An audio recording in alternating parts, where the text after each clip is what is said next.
Okay, Joe. Hey, buddy, how are you? Crazy times, Joe. Crazy times. Yeah, I was excited to see that. I was excited to see that. I believe it was Niblettes created a nice little logo for you. Oh yeah, the van one. Yeah, I saw that. That was funny as shit. I threw him out, I guess, snooping for seed phrases or something. That is fucking awesome. That is I know that was fucking so awesome. quick. I love how fast creative content can just be created. That's these days. Great. Yeah. Yeah. So lock up your Wi-Fi routers. I'm rolling through. I thought you were gonna say walk up your wives and children. No, yeah. Well, that was what I was alluding to. Yeah. So saying like lock up your daughters and blah blah blah. Walk the up boys your are coming to Wi-Fi. town. I like that. Yeah. I like that.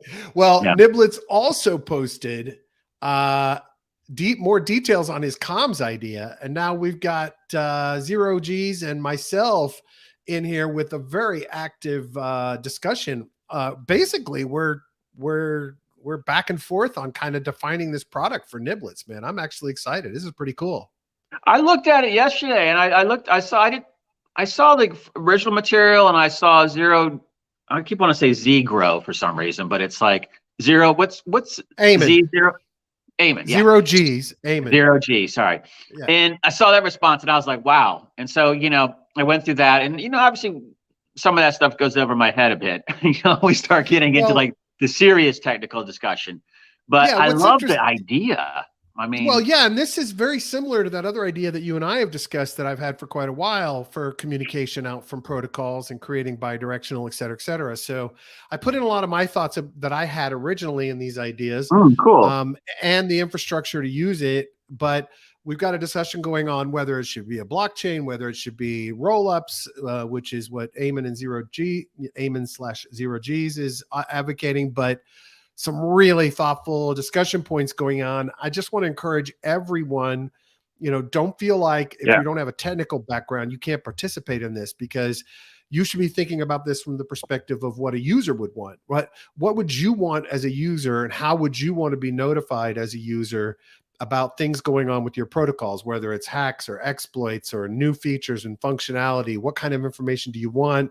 Do you only want the ones for which you hold coins, or are there others you want to keep an eye on in case you want to invest in them later?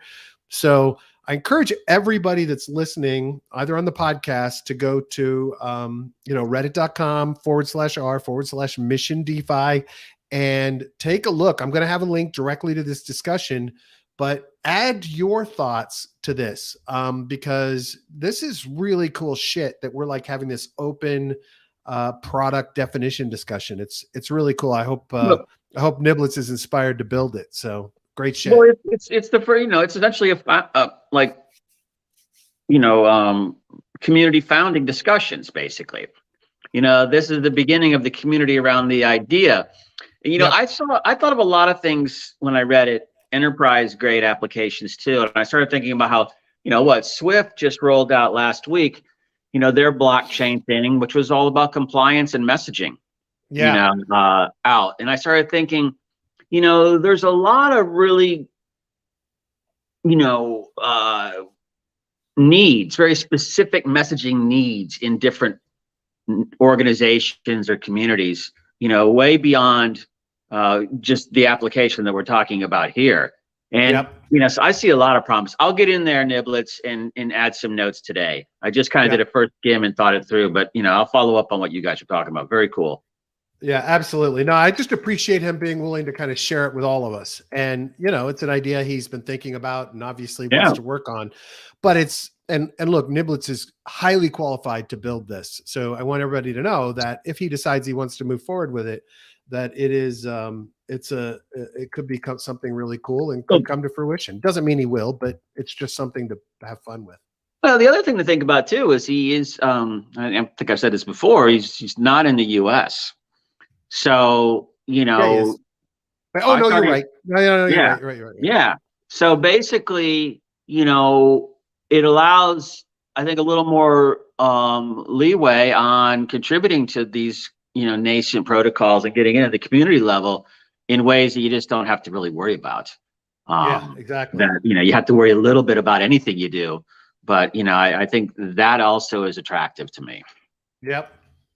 Absolutely. Sorry, I'm just trying to do the show notes while we go. No, go for it, buddy. I keep having people asking for timestamps, which is a nightmare for me because I can't go back and watch the whole fucking thing. So yeah, 0.00. That's the yeah. No, I know it makes sense. Also, I'm limited today too because Comcast is out digging up trenches again. So lucky you. So the Wi-Fi comes in and out. So I'm just rolling phone. So I'll talk slowly. I have a shit ton to cover today. Avalanche, we both came up with stuff. Avalanche's total revenue dropped by 94%.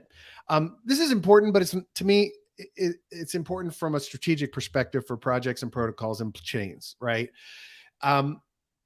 Everyone is like scrambling to try to suck in the last 3 users in Web3 that haven't tried Avalanche or that haven't tried your protocol, whatever, right? From my perspective, this shit doesn't matter right now.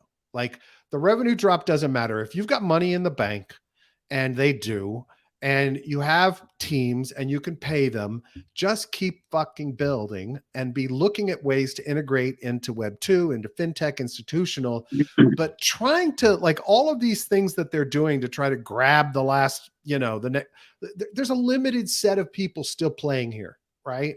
And yes, do PR, yes, announce shit. That's all good. Yes, do partnerships and integrations. But your focus right now as a protocol, as a chain, whatever you are, shouldn't be on, can I suck users away from another protocol? Because they're going to get sucked away by another protocol eventually anyway.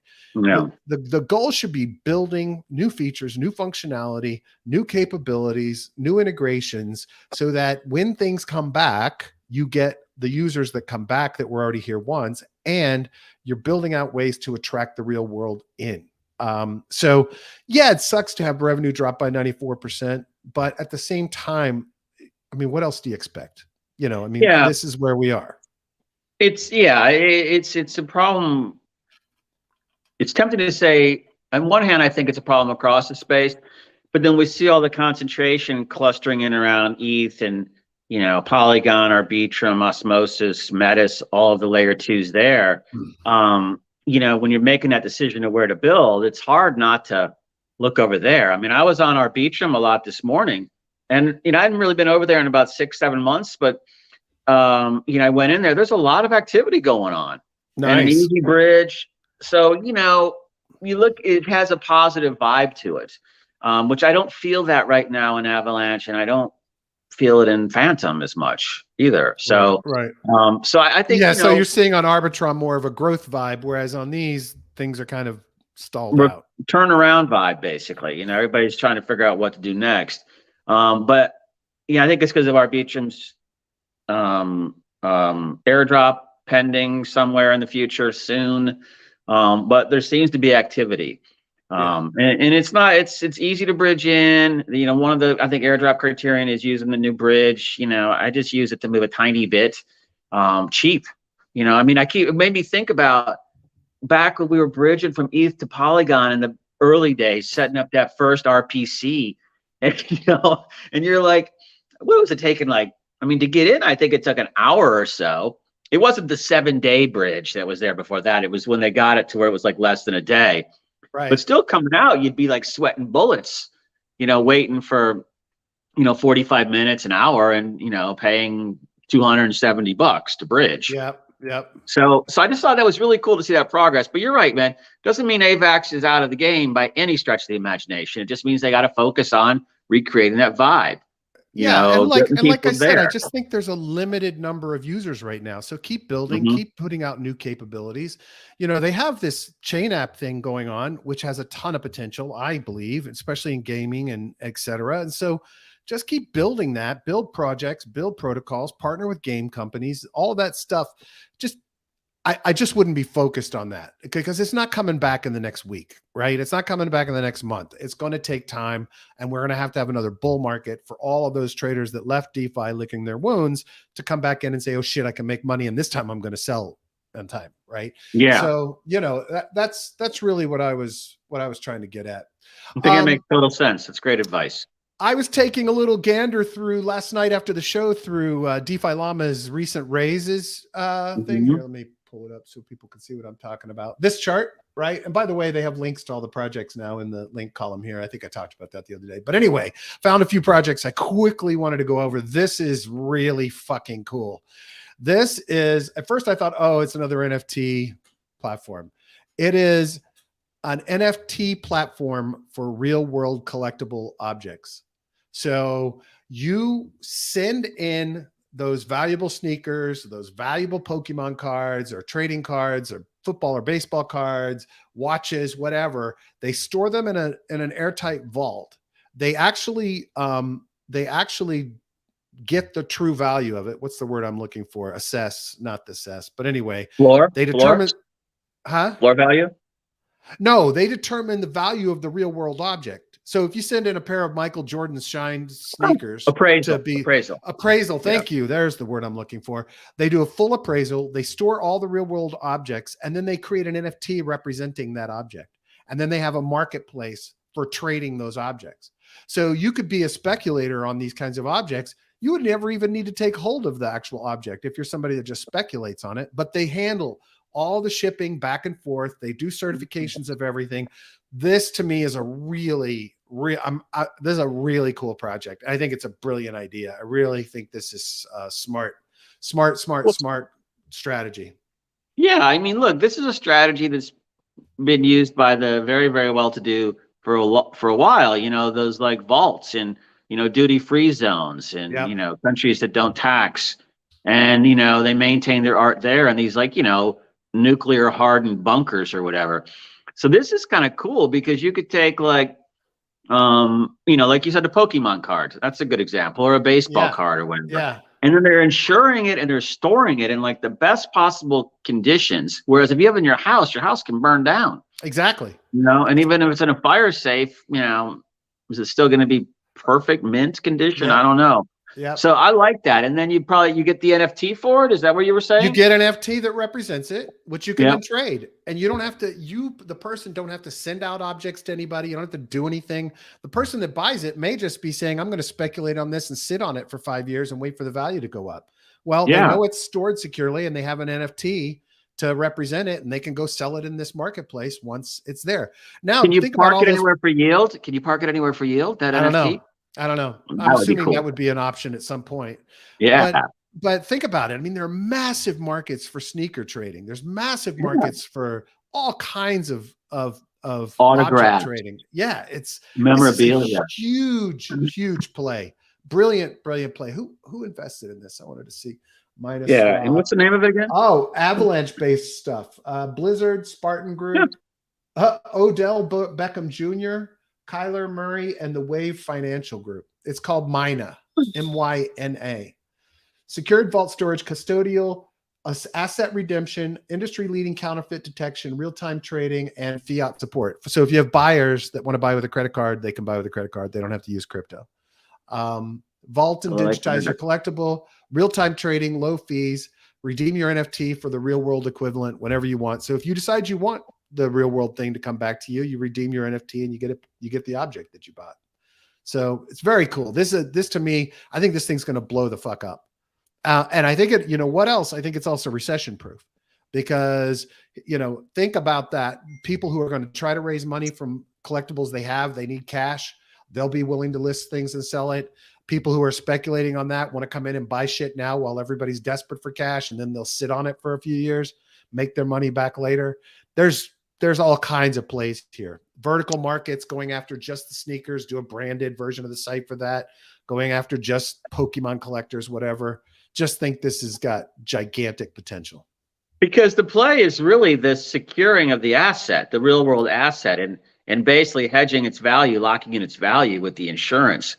Exactly. I mean, that to me is the cool part because how many, like, you remember all those like baseball cards? I remember when I was a kid, my mom had some like first pressing of a Beatles album or something. And I think I went in and like drew mustaches on all the, you know, Ringo and Paul and all those guys and ruined it. But you know, when you have these things locked somewhere safe, then it's easier to trade and monetize on it. Absolutely. That's cool. I'm signing up for the wait list live. I have to give him my name. Hey, on that same vein, I've been playing around in Zero VIX as well. I actually am, because you earn the yields on the deposits and the borrows. So what I've done is set up a loop, where I parked some and I borrowed against it. I parked some Matic, and I borrowed some ETH, then I parked some ETH, and I borrowed some Matic and parked some Matic and borrowed. So I'm kind of not, I'm looping it so that I'm getting like. How's the platform working? Is it nice? It's smooth as silk. I was really impressed at how easy it is. Yields are, 25% on the deposit in and 25% on out, and you get it in VIX. It's a pre-mine, but I recommend everybody take a look at that too. I don't know what is it. Zero VIX? Zero VIX. Yeah, it's on Polygon. It's the one that's tight with, the Polygon guys and all that kind of DeFi Polygon crew, the India crew. Yep. So yeah, that's another one to take a look at. Cool. In an interesting pre-mine opportunity. Nice. And it works. It works too. That's the other cool part. Awesome. Well, I love that. So Myna, I was really excited about. Of the ones I looked at, this one just blew me away. I think this is brilliant. I think it'll do well in the recession. I have no idea if there's going to be a token like, representing ownership, value, governance, whatever. They don't mention it at all. So I guess not at this point.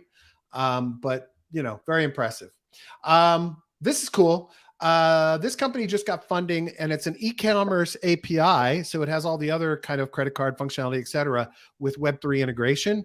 The idea is developers can easily and rapidly with this API create a cart that has all kinds of payment options, including crypto. So I'm glad to see that. Payments, we were just talking about payments last week. And this one is called Blowfish, and this is cool. They are an infrastructure basically provider. They're doing integrations into wallets to protect users from hackers. So they give transactions a risk score before they initiate this transaction. They will tell them if it looks like phishing that has attracted them, tracking links for them, everything else. So this one actually, I think, has some good potential as well. So anyway, that was my little, oh wait, one more. Juno. We've talked about Juno in the past. They're getting cooler. They just raised around, let's see, where was it? I don't know if I had that one up close. So maybe I looked at that a long time ago. Oh no, there it is. Raised an $18 million Series A round. Lead investors, Parify Capital, Graycroft, and a bunch of other investors in it. But this is basically a combination checking account and crypto wallet. And you can have your paycheck, your direct deposit, be deposited by crypto automatically and go into a regular bank account. So you can split it up, whatever. Has yield investing as well. Allows you to move your crypto into L2, automatic buys, zero fees, 10% back using their debit card on any crypto spends. So if you spend your crypto, you get 10% back using the debit card, and you can pull your paycheck in crypto. Now, I don't know how well they're matching current prices. Let's take a look. But if 1925 is current price, they're showing current price at 1960. So very interesting. So debit card with 10% back on spends with crypto. So it's a complete bank replacement, free ATM, FDIC insured, bank transfers, ACH and wires, no fees, automated tax reporting through Form 1099 for cash and crypto earnings. Oh, I didn't even know about that. That's fucking awesome. Yeah. So they're tracking for you, and they're going to automate your tax compliance. What the fuck? That should be like at the top of the website. Yeah. I mean, who doesn't want something where you onboard straight through and then you get all, can you hear me? Yeah, I can hear you. Okay, I thought maybe I was breaking up. Who doesn't want something where you onboard fiat and get all the reporting done for you? That's brilliant. Yeah, it's fucking awesome. So I may actually sign up for this. Anyway, one last one, Suberra. It's like Stripe for crypto, embedding and easily being able to accept payments. So they have plugins for WooCommerce, Shopify, etc. And they also have subscription capabilities. I don't know how they're doing it yet, but it's still very interesting to see. And, we were talking about how crypto has kind of failed in payments. So I'm really glad to see a lot more action in the payment space. And this is just 4 or 5 out of that raises list. So I'm going to start doing this regularly, looking at some of these startups, and we can talk about them. Sound good? Sounds good. Great idea, man. I love it. You tweeted, no wonder everyone is so pissed off these days. Distribution financial accounts, DFA in the United States, suggests that the wealth share of the bottom 50% of households in the United States increased from 1.84% to 2.64%, mostly due to a rise in the value of real estate. Yeah. Was that sarcasm? Well, no, my point is that how is 50% of this country only has 2.64% of the wealth? I gotcha. You know, Yeah, I mean, that's just, I mean, and who says it's not skewed? I mean, the fact that they were at 1.84 beforehand, and now they got a real estate pop, which is now going to be taken away, basically, in some way, shape, or form. It just shows that we have to do something that kind of elevates, you know, because that's, what are we, 330 million people? That's 65 or something like that, 165 million-ish. Yeah. And, you know, that's a lot of friggin' people. Yeah. So, I mean, I just thought that was interesting. I mean, yeah. So that's in that global wealth report from Credit Suisse. It's in our share drive. Anybody wants to read it, lots of good data. These are long reports a lot of times, you know, 70, 120 pages. I used to look at all the investment bank research back in the day, and I just find it's good to like stay on top of the competitive landscape. Like, who are the players in the space? What's going on? What are the trends? What are these people all talking about? So I skim some and read some thoroughly. But you know, it's just adds more data to your input streams. Yep. Well, Portugal wants to get their piece of crypto, so they're going to go from the haven for crypto folks to just as bad as the US in terms of capital gains, or close to it. Portugal is looking to increase its tax on short-term crypto gains from 0 to 28%.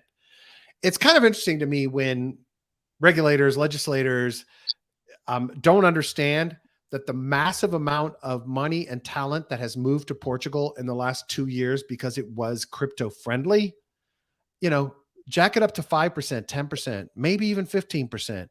But going for the fucking total money grab is going to mean that all of the people that came there because it was crypto friendly are more would have been coming, more talent, more infrastructure, more everything to build an industry in your country. Why? What the fuck? I mean, I get it. Everybody's worried. It's a recession. It's short-term money, blah, blah, blah. But, you know, I just, it's incredible to me how short-term human beings are in their thinking. You know, you have an opportunity to make Portugal the center of crypto because everybody loves the country and everybody loves the crypto-friendly nature of it. And then you do this. I don't get it. I don't get it. It's just fucking pitiful. Yeah, no, I just, you know, I think the whole crypto community response is going to be something like bye-bye at this point. Exactly. But it's a stupid move too, because who was taking a whole shitload of short-term capital gains this year? I mean, most of my stuff's down. I mean, I had a little bit of up, but overall it's down, you know, still. Yeah. So what are they going to get from it? Yeah, exactly. Yeah. Exactly. So it's a double blunder. Yeah. You know, you piss everybody off and you get nothing for it. And then everybody leaves. It's just incredibly stupid to me. So Loaded Niblettes say nobody moved to Portugal, please. Stop buying my retirement villas and driving up its price. Yeah. Niblettes is like, yeah, text the fuck out of them. Make them leave. Yeah. No, I've been there. That's one of the places my wife and I want to spend a lot of time. The problem is that their train service sucks in that country. It's like we rented a car. The one place in Europe that the train service is pitiful. So you can get up to like Porto from Lisbon. You can get over into Spain, but you're right. It's not like in the other European countries. We were mostly in the south when I went, and down in Sagres, Albufeira, maybe those places. And you know, southern Portugal and southern Spain is, you know, a lot of European holiday seekers go there. So it's pretty much a party scene. But northern Portugal, Porto, which is where all the, you know, port, you know, was, I guess, founded. Great food scene. You know, it's right below like that northwest corner of Spain where Santiago de Compostela is, which is that pilgrimage routes going across the north of Spain. So it's a really cool part with rivers and, you know, not mountains, I guess, not like Rocky Mountains, but, you know, bigger than hills kind of stuff. Yeah. So I want to check that out. But, you know, Definitely. kind of the crypto part was always in the back of my mind too.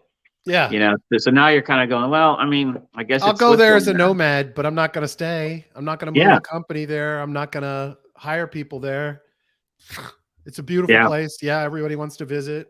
Cool. But nobody going to want to live there now, not from the crypto world. So, I mean, look, I'm sure there'll be people to stay there. I shouldn't be so quite negative, but it just makes zero sense. Polygon ZK EVM public testnet is up. So to make it very easy for people to move to ZK rollups with their EVM compatible products, I think this is going to do big shit for Polygon. You know, we'll see what happens, but this is going to be a really powerful offering. We'll see how much adoption they get, but if anybody can make the adoption happen, it's that Polygon biz dev team. I guarantee you they're going to be incentivizing the fuck out of projects to come on over, right? So very, very interesting. And then here it is. Sandeep, one of the founders, there was a question about what all the products are at Polygon and are they going to work together, et cetera. And he gave a list. So Hermes is the ZK EVM. Edge is a client for running EVM app chains, so dedicated app chains for specific functionality. Zero is the ZK EVM, but wait for it. ITT. It's not if this then that. I don't know what that is. If anybody has an idea, let me know. Avail maybe is it. Wait for it. Yeah. You know, instead of like IT ... maybe this one ITTTT. I don't know. Avail is their data availability system for ZK rollups. I believe that's off-chain data or on-chain data that's fast and easy. I'm not sure. Proof of stake, most adopted chain. That's the one we all use now when we call Polygon. But he also said, wait for it, ITT. So there must be a project coming. ITT. I don't know. Myna is a custom Z. I think this is the one they did with, what's the big consulting firm that I interviewed the director of for crypto blockchain? One of the big five. Real world consulting firm or crypto consulting firm? Real world. McKinsey? Nope. BCG? Out of the accounting firms. The top. Oh, KPMG, E&Y. E&Y. They built this. They built Myna with EY. Privacy-based, meant for corporations that want to protect their transactions so people don't know what they're doing, but also give them the power of blockchain. Anyway, good little summary. That'll be in the show notes as well. So more on the Metaverse data. So a trusted source for me is Nansen, because I know the founder and I've interviewed him and they're an awesome team. But they have outlined what they see as the actual user data. So yet another set of figures around user data in the metaverse. And we spent a lot of time on this yesterday, so we don't have to today. But I thought that it would be interesting. One day, Sandbox has 748 users. Decentraland has 464. So over 7 days, Sandbox 4,622, Decentraland 2,444, and over 30 days, 20,585 for Sandbox, 9,824 for Decentraland. This is interesting to me because the data that both of them were putting out yesterday was a lot larger than this. But you know, end of the day, like you and I said yesterday, there's going to be a lot of time to grow this. And let me find this one. Sorry, folks, I didn't pre-advance prep these tabs. Microsoft and Meta are in a partnership to bring Office 365 apps to the metaverse. So Meta, and a lot of this article talks about the fact that Meta wants to go hard after corporate users. And this is what we were talking about yesterday for the existing Web3 metaverses, right? This is not a Web3 metaverse, but you know, it's this kind of shit that'll get people to consider it. And Meta released a new headset yesterday. It's about, I think it's $1,500 that has advanced capabilities, far greater comfort, higher resolution screen, the whole bit. So, you know, our Web3 guys need to ramp up a bit, because look, it's this kind of experimentation that will get you more users. And when you're Meta, you're going to be seen as safer, especially if you've partnered with Microsoft on this. So, I would just say start thinking of these verticalized niche use cases so that you can grow. See. Okay, got that, Joe? Yeah. What I like is, I'm kind of breaking a little bit here, but what I like is that if this works for Office for Microsoft, they will bring everything there. Yep. So to me, I think this is sort of the test case for that. Well, all the stuff we talked about yesterday. Here's the other thing. They're integrating security controls so corporations can control the security of the devices. But think about it. You've got a $1,500 device and a keyboard. And you have hand controllers. It can read your it can now, the new version can actually tell what your emotions are. It can check if you're smiling, frowning, whatever. So when people are talking to you in the metaverse, they know what you're doing. They know how you're feeling about something. It's like a real world interaction almost. That's pretty good. But now you don't need as many computers out there in the market, right? If people can wear it all the time. Supposedly this new device does. I have still skeptical that people would keep these things on for 8 hours a day, but who knows? Maybe we'll get used to it and they'd live in it. So who knows? We'll see. I think a lot of people were skeptical that people would look at their phones all day. It's a good point. That's a very good and point. Everybody's it's like, so eventually if the dogs will eat the dog food, they will. Yeah. Absolutely. So if it's compelling enough, people will do that. Yeah, absolutely. Those of you interested in getting involved and engaged, this site, speedrunethereum.com, is really cool.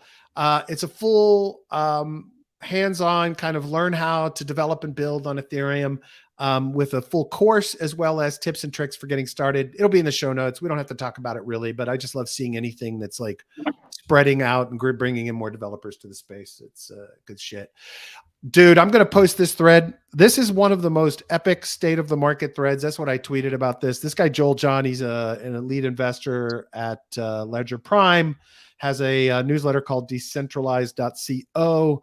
But this is the second thread I've tweeted of his that's really epic. This is like, I mean, the data that he pulls out to show the current state of the market in terms of Bitcoin, DeFi, crypto, et cetera, wallets, data that's moving, what's moving on and off chain. I mean, I'm very positive after reading all of this in terms of the whole market as a whole, but your head's going to explode when you see all this data that he accumulated and summarized. I mean, it's just fucking unbelievable. This is just an awesome thread.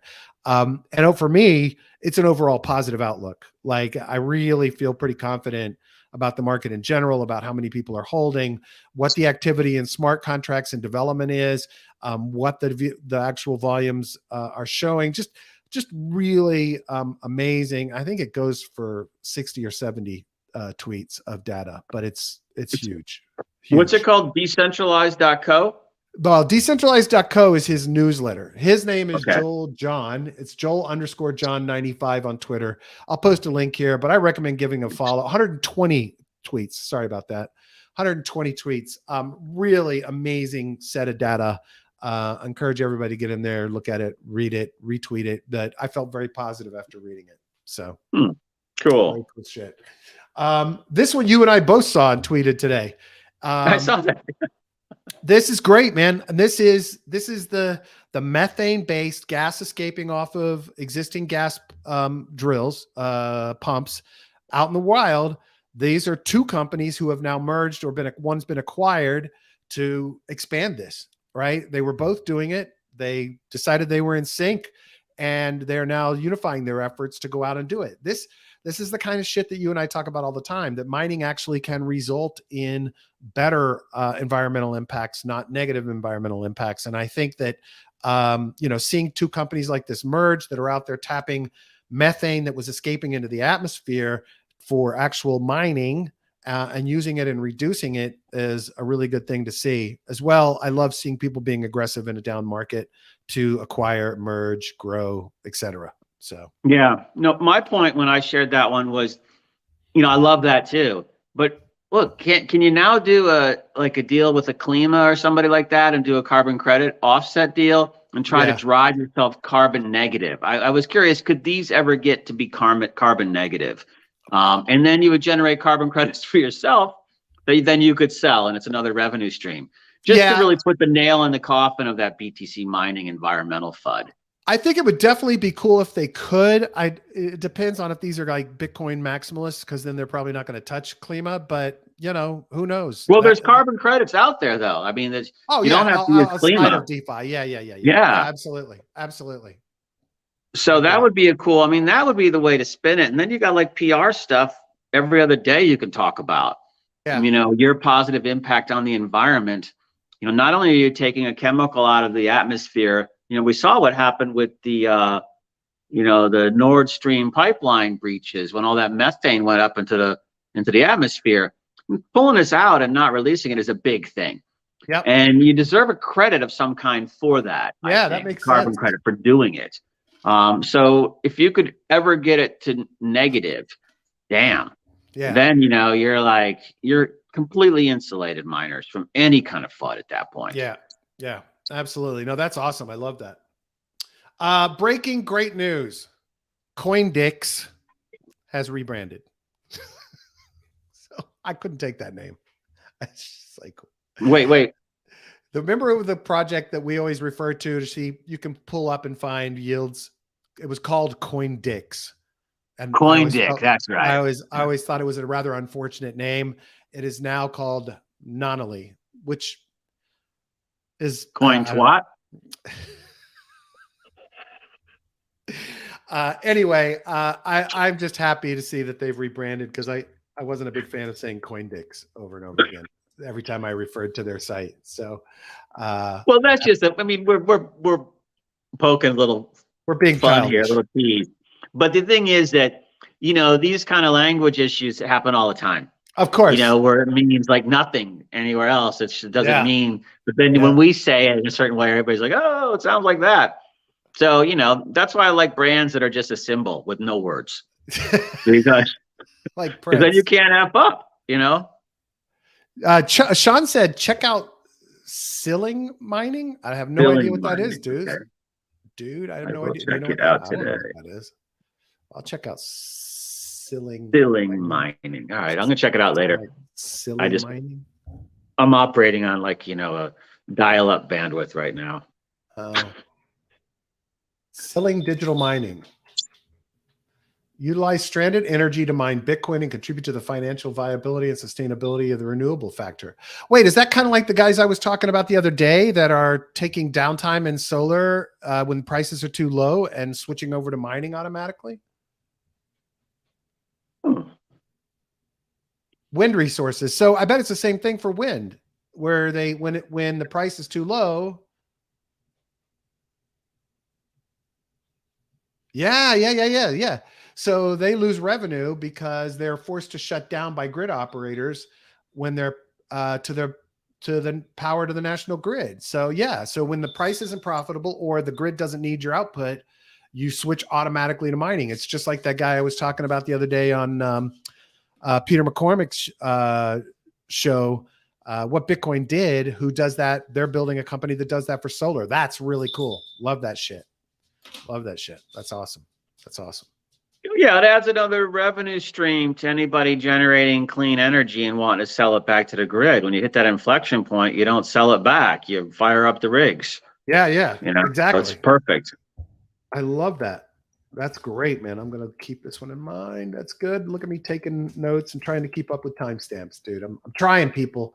I've had too many requests for timestamps, but I don't think I'm going to keep this up. I hate to disappoint everybody, but Binance stablecoin BUSD is now on Polygon. So dude, you should put up a tip jar for people that want timestamps. Well, how about I get somebody volunteer to do it? That'd be fucking awesome.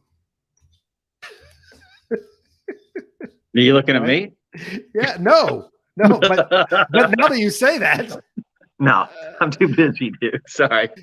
BUSD is now on Polygon. So smart move of them. They need to start moving BUSD to every chain possible because there's an opportunity right now in the market. So Smart Wait, move.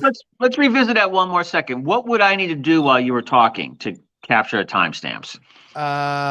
Write down the time and the topic we're talking about. Okay, I'll start trying to do that. Okay, that'd be awesome. That'd be awesome. That way I can drive. But you know, maybe somebody will volunteer. Maybe we'll get an intern. Niblettes says Patreon for time stamping. All right, I'll do it. That's good. I'll set up a Patreon. I don't know why. I meant to read this. I haven't. This is not for publication yet because I haven't read the article. Okay, where was I? Did that. Didn't do this. Oh yeah, this one's great. This is great. This is great. They're starting a DAO to create a fan-directed Web3 group. I mean, Kpop group. So they're starting a DAO. I guess you buy an NFT and then you get to tell them which girls to pick for the band and what songs to do, or I don't know, but you get to create your own Kpop group, which when you consider how passionate the fans are of these Kpop bands, this isn't a bad idea at all. Like they could probably make more from selling the fucking NFTs than they can from selling albums, but then they'll sell more albums because the people who are engaged in voting and shit are going to feel like they're part of the band. Now they're going to want to get everything the band produces. So I think this is actually brilliant. It's kind of it's kind of funny, haha, because it's just cute, but it makes a ton of sense, right? It's like all these pop bands that are formed out of a formula, a template.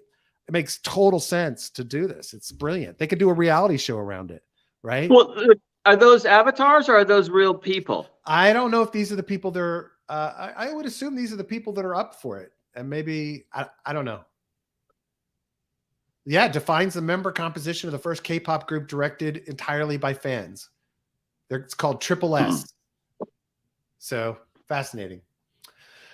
I didn't read this yet. I'm getting a lot of breakup coming from your side. But I see like a bunch of bars. Can you hear me okay? I can hear you fine. Okay. I was thinking, what about an anime version of that, or a gacha on the front end where you spun? Oh, and, yeah. You know, the different potential singers were, you know, randomly distributed into the band. That'd be interesting. You know, that would put a gamification onto it. I was just curious if it was actually really real musicians or if it was, fake fake ones. I think it's real singers. I think that they crank out these bands like they used to do the boy bands here in the States. And they just crank out these bands. They audition people with great voices and that are pretty, and they put them up there and they write music for them that's addicting and gets people's attention. And, you know, that's it. Fun to make sure we could time step that out and talk about our hashtag Kpop discussion at 12:44. Oh, that's about right there. I thought it'd be higher. Over 60% of people don't understand crypto, global study reveals. So tells you that 57% were aware of it, but there's a real opportunity in educating the masses, especially as the market turns around. So Joe, we need to be thinking about that. Yeah. So, but that headline, so it says 57% are aware of it, but then they say 40% are don't understand. What was the headline? Oh, the headline is over 60% of people don't understand crypto. But they just 57% have heard of it, 60% don't understand it. Yeah, right. That sounds kind of weird though, that if 57% of the people have heard of it, then the other 43 haven't heard of it, so they know nothing about it. So there, 43% knows zero. Exactly. Yeah, I kind of wonder. I kind of think it's. Yeah, I would say that to me the numbers seem much higher. You know, like who knows a lot about crypto? I mean, to me that's and here's the thing. Of the population. Here's the thing. I guarantee you that maybe 1% of the population even understands that there's something beyond speculation on Coinbase. Okay. Like because that's the real key, right? These people that say they understand it or know it, they don't really know it. They know they've heard of it. They've bought something on fucking Coinbase. They own a little bit, or they've looked at it and they've heard about it, but they have zero clue what's possible with it. And that's why I think this is a gigantic opportunity. Integration with Web 2, fintech, institutional, as well as education. So yeah. Anyway. Well, anything and more of the stuff, like you said, with the collectibles being, stored and digitized, that brings normies into the process.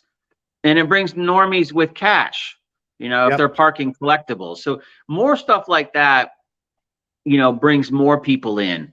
The Microsoft Office and Meta, how many Microsoft Office users understand crypto? It's probably a little bit more than the norm, but it's still a lot of room to grow. How many people in there don't? It's probably exactly 100 million at least. So, to me, those efforts all are long game efforts for us that bring more people into the system. It's, real quick, I saw a stat yesterday. What was it saying? It was talking about something like $84 trillion is set to be inherited or passed on from boomers to like millennials and Gen Zers in this country. Yeah. Okay. So now the cool part was that boomers, I think 2% of them have some kind of boomers on average have a crypto allocation of say 2% of their assets into crypto. But millennials and Gen Zers, or the younger, the better on this one, come in at like 15% allocation of wealth into crypto. So if you look at that 84 trillion, let's just say half of it gets shaved off for taxes and estate fees and all that mess. That still leaves 42 trillion. Then they also said 15% goes to charity. So you carve off another 4.2, 2.1, 6.3. That gets you to like 35.7, I think. That money then, out of that, 13%, the differential from 15 and 2, would go into crypto, which to me is about $6 trillion between now and 2045. That's amazing. So if you think that's like a 6 to 7x is now built into the platform, that that puts Bitcoin at 100 grand, that puts ETH up there, but that's the floor value now. Right. It's not like all the new money that'll come from these normie routes that we talk about. That is just people who are already doing it in that generation. Yeah. So, when you think of that and you toss it on top of the stuff you were talking about earlier, we're just in kind of a little gloomy space right now, but the future is still very, very bright. Share of Americans invested in cryptocurrency grew by 125% despite the crypto winter. Yeah. Good. From the share of 8% of Americans who had a stake in the crypto space, it grew 125%. So now what would that be, like another 10? So 18%? Yeah. Yep. Yeah. It's good shit. It's good shit. Yeah. So you see it's coming. I mean, that's the thing. It's just we gotta like stop on all the bullshit here. Yep. We can't, the constant parade of hacks and implosions, it'll stop eventually, but that's what scares all the new people away. Yep. So just food for thought. So a hacker exploited Mango on Solana for 100 million. Then weren't there like 4 hacks yesterday or something like that? I don't know.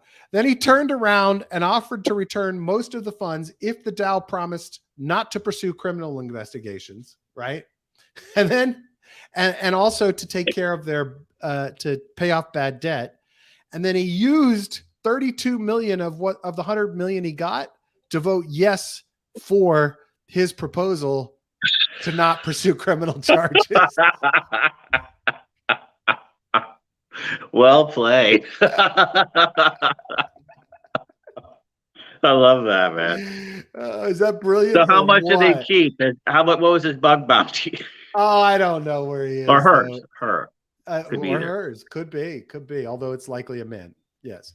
But fucking cracks me up, man. That's just you gotta, part of me just loves it. I don't like the fact that he's a hacker, but I kind of love the fact that he his approach to it.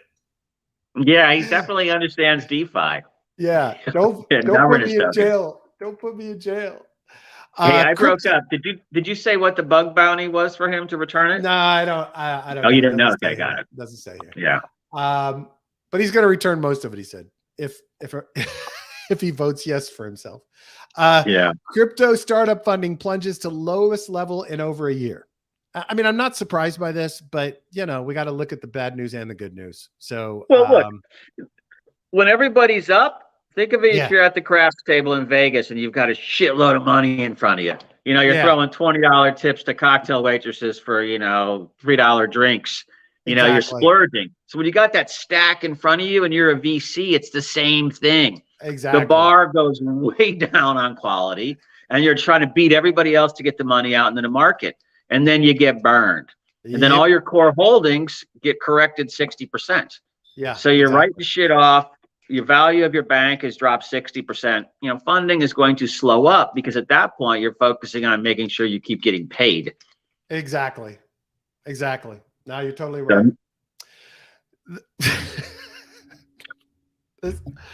First of all, this guy. Who the hell's the guy in the middle? Who's the guy in the middle? Philip Dybvig. I thought it was Wolverine at first, When by the way, my son and I just. Oh, by the way, Niblettes said Gen X is the Prince Charles of generations. My son, there's a new Marvel special feature that they released on Disney Plus called Wolfman at Night or something. Anyways, it was a really well done kind of throwback black and white 50s with common new themes, horror thing. It was really good. Highly recommend it. Very entertaining. This guy looks like him. But anyway, to me, if you read this article and then start reading through what they won the Nobel Prize for, it's all about it's Bernanke and others. And it's all about, how to make sure 2008 doesn't happen again. And it's this intricate layers of shit. And they first examined all the possible ways the banking system can fail. And there's a lot of them. And the ones that can be prevented and the ones that can't, and how he prevented the whole thing collapsing in 2009. And then, but you look at this infrastructure and you think about all the fucking machinations they have to go through. And you think, we fucking need crypto, man. It's you look at this house of cards that is the banking and economic system of the entire world. And it's holy shit. It's just incredible. They won a Nobel Prize for why banks fail and how to prevent it. And to me, it's just wow, if there was ever a justification for Bitcoin, crypto, everything in a blockchain, this paper, this Nobel Prize would give you the reasoning for it. It's astounding. It's just incredible. I encourage the show notes. Obviously, we'll have this link, but just friggin' amazing. Friggin' amazing. Well, so make sure I get a 10 timestamp here for you for the Fed. Joe. Thanks, Joe. Or Bernanke. Look, I didn't read it. I meant to, but I was wondering. I commented on it somewhere a couple days ago where it seemed like it was kind of settling that argument between stimulus and austerity that was going around back then in 2009-ish time frame. Yeah. And, and these guys all learned, the Americans all learned from, the Japanese bubble implosion and pop and what happened then, because Japanese went to austerity spending. Right. And, they firmly came out to just, fire up the printers and flood the market with money. And, that's the beginning of what we're dealing with right now, on the other side of it. Inflation and deleveraging. And, of course, it's not just the 08, 09. It was, I think, 2018 and, of course, 2020 pandemic.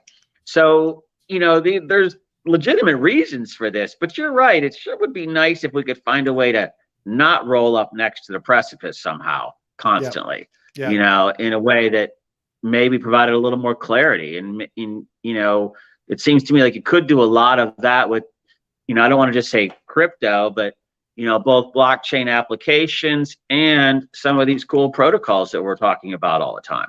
Yep. And yield farm some shit, boys. Come on. The laureates' mathematical models and historical analysis reveal the banking system to be a non-linear dynamical system with sensitive feedbacks that can send it spiraling out of control. Yeah. It's what the fuck? Seriously. I mean, this is like a sales pitch for fucking crypto. Supply of Ethereum in circulation. Oh, sorry, Joe, go ahead. Yeah, no, I was going to say they're super paranoid, obviously, about bank runs. Because if you remember, in the Great Depression, You know, that was the thing that took it out. So, yeah, you know, if everybody's sitting, you know, because of the way the banks work, if you're, you know, your money's not there, it's lent out. yep. But if everybody shows up at the bank to take their money at once, well, you're going to be about 95% short. Nobody's going to get it. So if you get that panic in everybody's mind that their money's gone and they got to get it out, then people start liquidating at desperation prices. And that's what they do not want to ever have happen again. And they'll just print $50 trillion if that's what they got to do to save that, because you cannot let it go crazy. Now, social media in combination with you know, creating fear and panic, that's something to keep an eye on too. Yep, absolutely. Well, and it can accelerate much faster in our world, right? Like it's like that whole. Oh, by the way, real quick note on the whole Jared Gray, the chief chef at Sushi now. Yeah, I went through and read every reply that he did to people spreading that bullshit. That was the most professional, calm. Yeah, he was good. Treated it with humor, like answered every question, didn't get anybody's face. That dude is going to kill it at Sushi. If that's any indication of his professional mindset and how he handles things, he brilliantly handled this fucking stupid shit that the DeFi community threw at him. Just absolutely like brilliant. I'm so impressed with him. I was really impressed with his tone too. Yeah, and he didn't get reactionary. He didn't like throw down. He stayed in the middle and just argued or put his points out there, but didn't get emotional. Yep. You know, and when you take emotion out, it sure is easy to solve problems. That's right. Did he address the big, out of curiosity, real quick? I guess he had a story for why that big gap was on his LinkedIn resume. I don't know that he really talked about. I didn't see. Well, yeah, he was getting accused of so much horrible shit. Yeah, I don't think he ever actually talked about that. I mean, they used that to say he was a porn star, right? But he made a few jokes about the porn star making a ton of money now that his name is in the. He needs a better mustache if he's going to be a porn star. Yeah. Right? If I were he, I'd shave off that beard and mustache today if I were the real guy. I mean, if I were the Sushi Swap guy.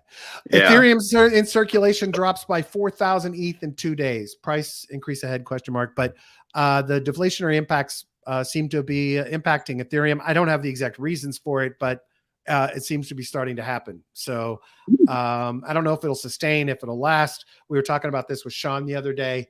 But starting to see some deflation on the Ethereum side, which, you know, less tokens, higher price is the model. We'll see if it actually happens. I don't know. Supply and demand. Yep, there you go. Rich millennials have lost confidence in the stock market, Bank of America says. A new survey by the bank finds that young and wealthy prefer assets like cryptocurrency, real estate, and private equity. So those that can afford those types of investments are avoiding the stock market and putting their money in crypto and real estate and private equity. So again, I think it bodes well for the market. This is a small segment of people, obviously, but it's still interesting. Yeah, I mean, I guess the private equity one, I don't know if they mean hedge funds or they mean like, you know, straight up locked up closed end private equity funds, but those usually have a pretty decent rate of return. Yeah. So I would bet they're still just probably playing index funds or ETFs through wealth managers, but not picking stocks. Where in crypto, they can kind of pick and have fun, you know. So that's probably a big part of it. But you know, don't discount the S&P 500 over the long haul. That's the risk-free line right there for you. There you go. That's the last thing that goes down. All right, that's it, Joe. We're done. Cool, man. I'm glad my comms held up somewhat. Yeah, you survived. Niblettes, Sean, thank you so much for contributing. Where is everybody today? Maybe we bored everybody. Maybe this model isn't working. We need to talk about it. We'll talk about it in the Reddit. Let everybody tell us what they think, please. That would be wonderful. If you're not excited about the way we discussed topics today, we'd love to hear from you and hear what you really do like on the show when we talk.